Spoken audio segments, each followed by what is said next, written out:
आज हम लोग संस्कृत अनुवाद के विषय में बात करेंगे। हालांकि संस्कृत अनुवाद को लेकर के मैंने इसके पिछले साल मतलब लगभग 3-4 वीडियो बनाए थे, जिसके माध्यम से अनुवाद को बच्चों को सिखाया गया था। लेकिन आज मैं फिर उसको सिखाने का दोबारा प्रयास कर रहा हूं और मेरे वीडियो का लक्ष्य यह है कि संस्कृत का अनुवाद करना बच्चों को आ जाए। इसलिए क्योंकि संस्कृत के अनुवाद के बिना संस्कृत जो सब्जेक्ट है उसको पढ़ने में बहुत सारी मुश्किलें आती हैं। यदि अनुवाद करना आता है तो संस्कृत में लिखी गई बातों को भी समझना आता होगा, आ जाएगा। अनुवाद करना आता है तो जो मतलब संस्कृत में जो वाक्य लिखे गए हैं वह आदमी समझ सकता है और फिर नया क्वेश्चन भी बना सकता है जब अनुवाद करने आता है तो इसकी बेसिकली चीज़ों को पहले देखा जाए। एकदम बिल्कुल जीरो से मैं शुरू करना चाहूँगा। इसलिए आप सभी विद्यार्थियों से यह निवेदन है कि आप ध्यान से वीडियो को देखिए, क्लास में बोर्ड की तरफ देखिए और देख करके जो है इसको समझने का प्रयत्न कीजिए। बिल्कुल जीरो से एकदम शुरू से मैं लेके चलने की कोशिश करूँगा। तो संस्कृत अनुवाद, सबसे पहले तो आपको संस्कृत का मतलब पता होना चाहिए। संस्कृत आपकी क्लास में दी गई है, वह तो सब्जेक्ट है, लेकिन सब्जेक्ट से पहले यह भाषा है, लैंग्वेज है। और हम लोग जिस क्षेत्र में रह रहे हैं, मतलब जहां हम लोग हैं भारत में, यहाँ प्रमुख भाषाओं में हिंदी, संस्कृत और इंग्लिश तो पूरी ग्लोबल लैंग्वेज है, पूरी दुनिया में बोली जाने वाली भाषा है, यह मुख्य भाषाओं में है। और ये सब भाषाएं जो है व्याकरण के अनुसार ही चलती हैं। क्षेत्रीय भाषा जो होता है उसमें व्याकरण का प्रयोग उसमें भी होता है, लेकिन लिखित कोई उसका प्रमाण नहीं होता है। व्याकरण अगर नहीं होगा तो भाषा जो है वह क्या हो जाएगा, कमजोर पड़ जाता है, ढीला पड़ जाता है। ठीक है, इसीलिए व्याकरण की परिभाषा बनती है कि व्याकरण वह माध्यम है जिसके तहत मतलब क्या है कि बोलना, लिखना, पढ़ना शुद्ध आ जाता है। तो व्याकरण की मतलब परिभाषा बनती है जिसको जो क्या करता है कि वाक्य को लचीला होने से बचाता है। तो फिलहाल संस्कृत एक लैंग्वेज है जिसकी शुरुआत हम करेंगे अगर, तो सबसे पहले व्याकरण के कुछ पहलुओं को देखना होगा। ठीक है, सबसे पहला पहलू आ जाएगा लिंग। ठीक है, दूसरा पहलू होगा वचन, तीसरा होगा पुरुष। लिंग इंग्लिश में इसको जेंडर कहा जाएगा, वचन नंबर और पुरुष पर्सन। यह तीनों जो है इंग्लिश हो, हिंदी हो या संस्कृत हो, तीनों के लिए तीनों सब्जेक्ट के लिए यह तीनों पॉइंट जो है यह मस्ट इम्पोर्टेंट है। इसके बिना आप जो है उसमें कुछ भी नहीं कर सकते। ठीक है, हिंदी में लिंग जो है वह 2 प्रकार के होते हैं। ध्यान दीजिएगा बातों को, मेरी बातों को सुनते हुए आपको फिर इसका परिभाषा भी बनाना पड़ेगा। जैसे आप कल जो है मैथ का परिभाषा बनाए हैं, वैसे ही आज मतलब संस्कृत का भी परिभाषा बनाने का प्रयास कीजिएगा। जो लोग बना लेगा उसको बहुत बहुत धन्यवाद होगा, जो नहीं बनाएगा उसको फिर एलईडी के माध्यम से दिखाया जाएगा या परिभाषा कहीं से उसको बताया जाएगा। फिलहाल आप सुनने काम कीजिए। लिंग हिंदी में 2 प्रकार के होते हैं, एक स्त्रीलिंग, एक पुल्लिंग। अर्थात वह शब्द जिससे स्त्री जाति का बोध हो स्त्रीलिंग कहलाता है, और वह शब्द जिससे पुरुष जाति का बोध हो पुल्लिंग कहलाता है। ठीक है, और संस्कृत में 3 होते हैं, एक पुल्लिंग, एक स्त्रीलिंग और एक नपुंसक लिंग। पुल्लिंग स्त्रीलिंग तो आप समझ चुके हैं। नपुंसक का मतलब होता है कि जो निर्जीव पदार्थ होता है, जिससे स्त्री और पुरुष दोनों में से किसी का बोध नहीं हो, वह निर्जीव भी हो सकता है, सजीव भी हो सकता है, तो वह कहलाता है नपुंसक लिंग। जैसे कि वृक्ष है, तो वृक्ष एक ऐसा शब्द है जो सजीव भी है लेकिन ना स्त्रीलिंग है और ना ही पुल्लिंग है, वह नपुंसक लिंग है। जो संस्कृत के हिसाब से चलता है। और इंग्लिश में जेंडर 4 होते हैं, उन चारों को आपके ग्रामर के बुक्स के माध्यम से आपको पढ़ाया भी गया है, और आप नहीं भी पढ़ेंगे तो आगे आपको मिल भी सकता है। उसमें भी यही बातें हैं, जिससे पुरुष का बोध हो मैस्कुलिन, जिससे स्त्री का बोध हो फेमिनिन, जिससे क्या है कि मतलब ना स्त्री पुरुष दोनों का बोध हो उसको कॉमन, ठीक है, और जिससे मतलब नाप तोल वाली वस्तुओं का बोध हो उसको न्यूटर जेंडर ऐसे कहा जाता है। फिर वचन में आइएगा तो वचन हिंदी में दो प्रकार के होते हैं, एक वचन, एक बहुवचन, singular number and plural number, ठीक है। संस्कृत में आइएगा तो वचन तीन प्रकार के हो जाते हैं, एक वचन, द्विवचन और बहुवचन, ठीक है। अब इन सब का रूप चलता है। आप बेसिकली यदि बातों को समझ जाइएगा ना तो आपको तनिक भी दिक्कत नहीं होगा इन तीनों लैंग्वेज को समझने में, और इन तीनों लैंग्वेज को शुद्ध लिखने पढ़ने में आपको तनिक भी दिक्कत नहीं होगा। इसलिए ध्यान से बातों को सुनते रहिए और इसको माइंड में बैठाइए और घर पर जाकर के अपने माइंड से निकाल के इसको कॉपी पर नोट्स के रूप में लिखना शुरू कर दीजिए, ठीक है। और पुरुष जो है वह तीन प्रकार का होता है, हिंदी में भी, संस्कृत में भी और इंग्लिश में भी। हिंदी में प्रथम पुरुष, मध्यम पुरुष, उत्तम पुरुष, इंग्लिश में first person, second person, third person, और फिर संस्कृत में भी प्रथम पुरुष, मध्यम पुरुष, उत्तम पुरुष। अब इन तीनों के आधार पर ही व्याकरण और पूरा लैंग्वेज सेट हुआ है, ठीक है। इन तीनों के आधार पर पूरा व्याकरण और पूरी मतलब भाषा जो है सेट की गई है, ठीक है। तो इन सभी के विषय में अलग अलग मैं चर्चा कर दे रहा हूं। चर्चा तो अभी हो ही गया, अब इसका मैं डायग्राम बना दे रहा हूं, तब उसके ऊपर पे शब्दों का विश्लेषण कर दे रहा हूं। लिंग तीन हो जाएंगे। संस्कृत के लिए चलाया जा रहा है, इसलिए मैं संस्कृत को बेस बना करके चल रहा हूं, ठीक है।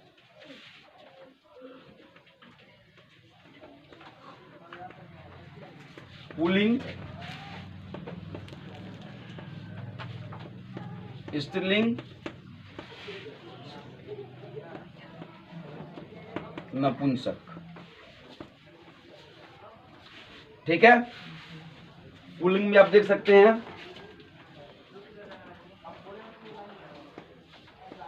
लड़का, लड़की, वृक्ष। अब इसका प्रकार हो जाएगा लड़का में मतलब जो पुरुष श्रेणी का हो उसको लिखा जा सकता है। समझ रहे हैं बातों को। अब इसको संस्कृत में मैं लिखने का प्रयास कर रहा हूं।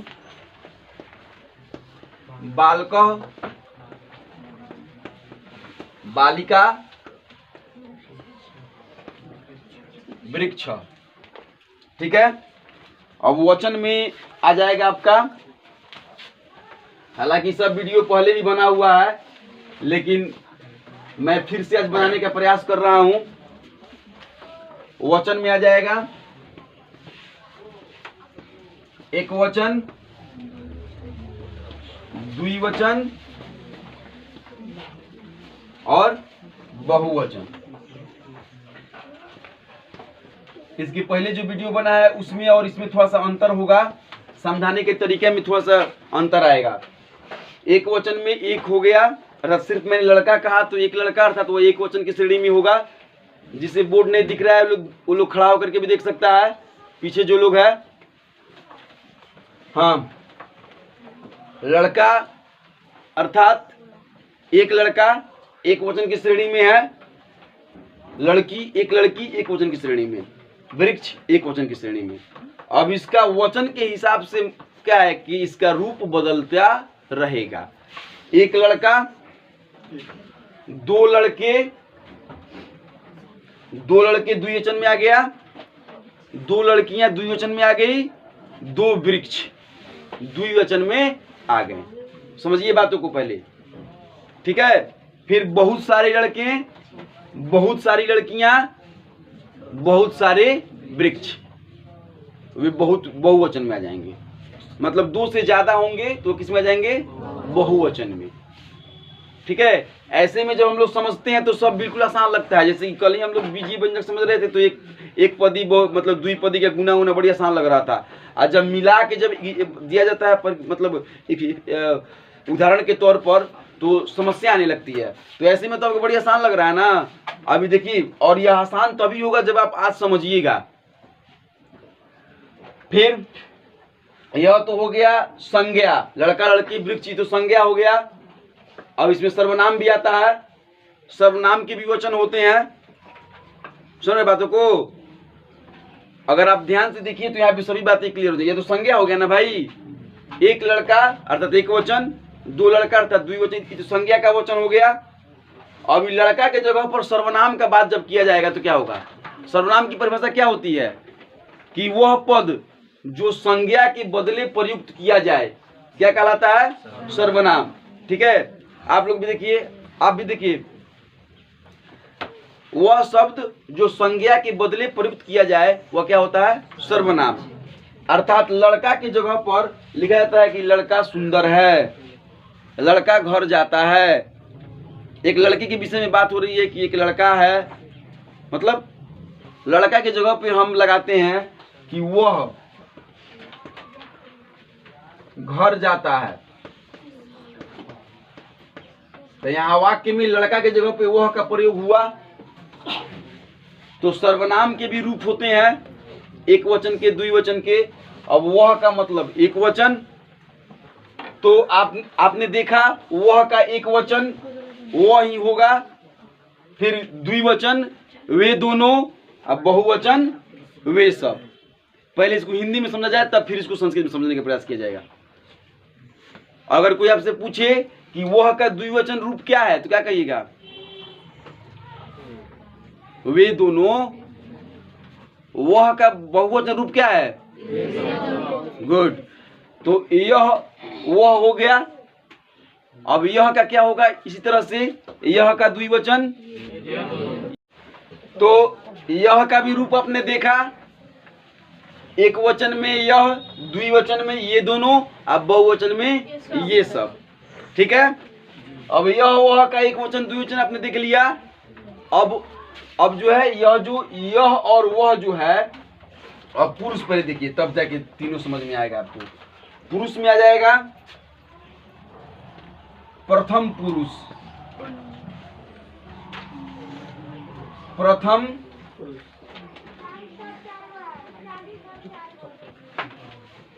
फिर मध्यम,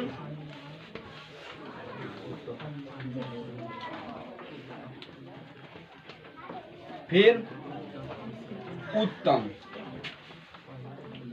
तो यह जो पुरुष है यह सर्वनाम के हिसाब से ही चलता है।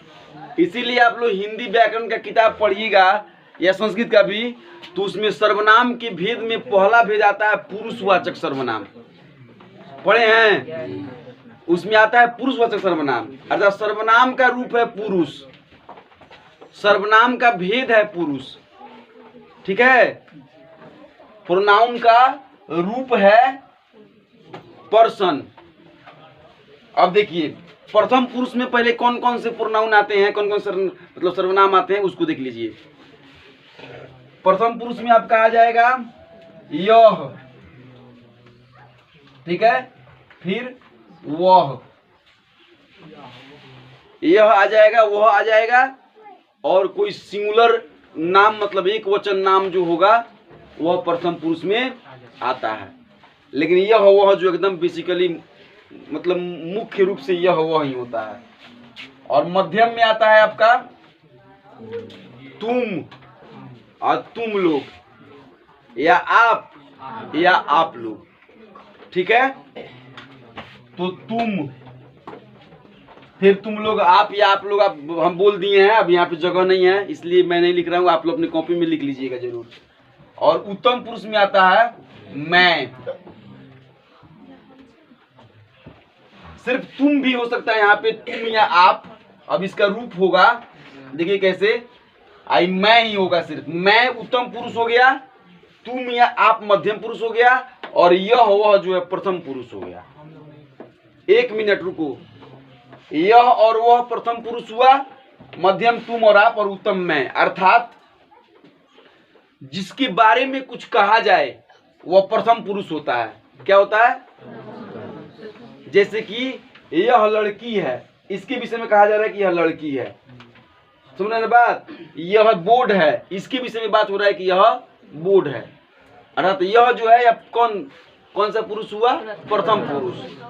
और जो बोलता है, जो वक्ता है, जो कहता है कि यह बोर्ड है, वह क्या है, वह उत्तम पुरुष होता है। लड़की बोर्ड पे देखो, यह बोर्ड है।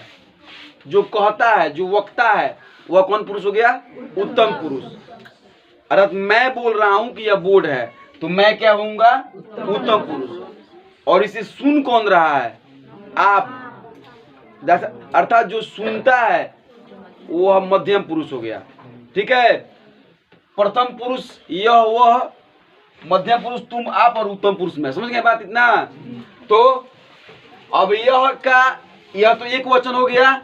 अब इसका वचन चलेगा, यह का एक वचन, द्विवचन, फिर बहुवचन। समझ गए। फिर तुम का एक वचन तुम, और द्विवचन तुम दोनों, और बहुवचन तुम लोग। मैं का एक वचन मैं, द्विवचन हम दोनों, और बहुवचन हम सब। तुम, यह जो रूप है, तुम का जो रूप चलता है। अब देखिए इसमें सब जुड़ा हुआ है, संस्कृत का तार जो है एक दूसरे से जुड़ा है। अब जो तुम का रूप है यह कहलाता है युष्मद रूप। क्या कहलाता है, युष्मद। त्वम, युवाम, यूयम के हिसाब से चलता है, और 7 विभक्तियों तक जाता है। अब इन 3 चीजों के बाद एक और चीज है जिसको जानना आपके लिए बहुत जरूरी है, और चारों को मिला करके संस्कृत का पाया खड़ा किया जाता है। और इन चारों पिलरों के ऊपर संस्कृत की छत बनती है। ये 4 पिलर अगर कमजोर है आपका, तो संस्कृत का छत नहीं ढलाएगा, जो गिर जाएगा। इसलिए इस पिलरों के ऊपर ध्यान देना जरूरी है। तो 3 पिलर तो आप देख लिए। चौथा पिलर है जिसका नाम है कारक, जिसमें आती है विभक्तियां। इन चारों पर विशेष कमांड करने के बाद ही आप अनुवाद कीजिएगा, और अनुवाद करने के बाद ही अनुच्छेद लिखिएगा, और अनुच्छेद लिखने के बाद ही आप क्वेश्चन से लिखिएगा, या पत्र लिखिएगा, या जो भी प्रक्रिया आपकी 10वीं लेवल तक जो जरूरी है उसको आप कर सकते हैं। संस्कृत सीखने का यह मूल मंत्र अभी मैंने आपको दे दिया है। यदि आपको संस्कृत से अब मतलब है, तो सबसे पहले लिंग के तीनों रूपों को परिभाषित करते हुए उदाहरण के साथ किसी भी संस्कृत के व्याकरण से या मेरे पढ़ाए गए बातों के नोट्स से आप बना सकते हैं। दूसरा, वचन के तीनों रूपों को, एक वचन, द्विवचन, बहुवचन का उदाहरण के साथ परिभाषा बना करके, लिख करके, खूब सुंदर सुंदर अक्षरों में नोट्स बना करके याद कर लीजिए। फिर पुरुष, प्रथम पुरुष, मध्यम पुरुष, उत्तम पुरुष के विषय में बात विचार करके, मैंने जो परिभाषा बताया था कि जिसके विषय में कुछ कहा जाए प्रथम पुरुष, जिसके जो सुनने वाला हो मध्यम पुरुष, और जो बोलने वाला हो वह उत्तम पुरुष। ठीक है। अब इन तीनों के हिसाब से अब चलता है एक वचन, द्विवचन, बहुवचन के हिसाब से चलता है कोई भी रूप। जैसे कि मैं आपको एक छोटा सा रूप दिखा देता हूं, और उसके बाद कारक की पढ़ाई कल कराई जाएगी। इसकी तब इन चारों पिलरों को खड़ा करके तब उसके बाद छत की ढलाई होगी संस्कृत अनुवाद की, और इस बार जो है पक्की ढलाई होगी। यदि आप जो है अपना अपना संस्कृत का छत ढलवाना चाहते हैं तो आप ऐसे ही क्लास में बने। अब एक तालिका देखिए जिसमें पुरुष और वचन को मिला करके कैसे सिस्टम बनाया गया है। देखिए, तो एक तरफ लिख लीजिए पुरुष, फिर इधर जो वचन हो गया एक वचन, द्विवचन, फिर बहुवचन। तो एक पुरुष में आ गया प्रथम पुरुष,